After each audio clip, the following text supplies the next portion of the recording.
You ended up having a pretty good cross-country season this year. Talk a little bit about kind of a look back here. What were some of the positives? Well, some of the positives were we had several kids that came in from Kenya, and they came in right away ready to run.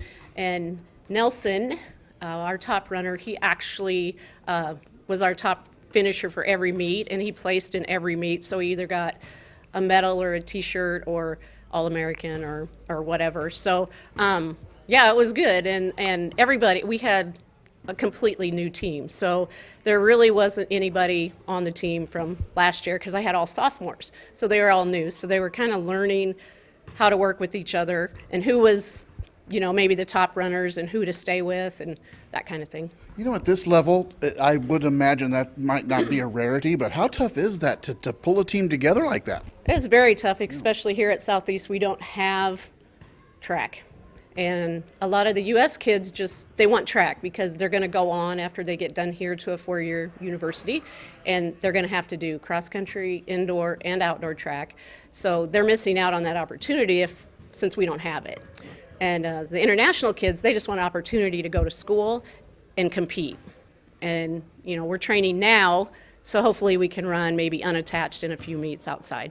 Gotcha. So when it comes to training, obviously the weather's horrible. What do you do for training? Is it you don't wait? Do you do weight? No. I mean, it's just endurance or what? Talk a little bit about the training that goes into cross country. I don't think folks know. No, they don't. Actually, it doesn't matter what the weather is. Really? If it's raining, we run. If it's snowing, we run. If it's windy, we run. So there was only one time this year we had some really torrential downpours in the fall, and it was a cold rain, and there was a lot of lightning, and so we did some treadmill workout. So that was about the only time we didn't go out and run. Wow. Talk a little bit about this Kenya connection. We had visited a little earlier about that, and you said there's a lot of these Kenyan runners that want to come and take part. Absolutely. I probably get 6 or 8 emails a week of men and women that want to come. Sometimes you get one that's already here, and maybe they didn't work out at that 4-year university that wants to transfer, and we did get a couple of those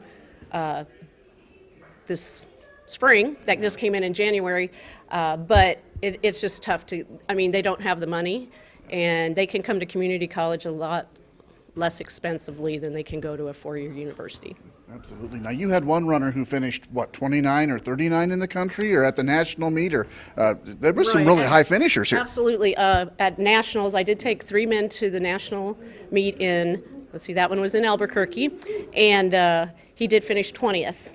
And there were 343 runners. So all 3 of my men ran their season best times and at a different altitude than they're used to. So that made Nelson an All-America person. So right, that's really awesome news here. Now coming into next year, you're optimistic. You've got some experience here, and now what for this next season? And I want to add too that we did go to the half marathon national championship, and our 3 men that did well at nationals, I took them to the half marathon.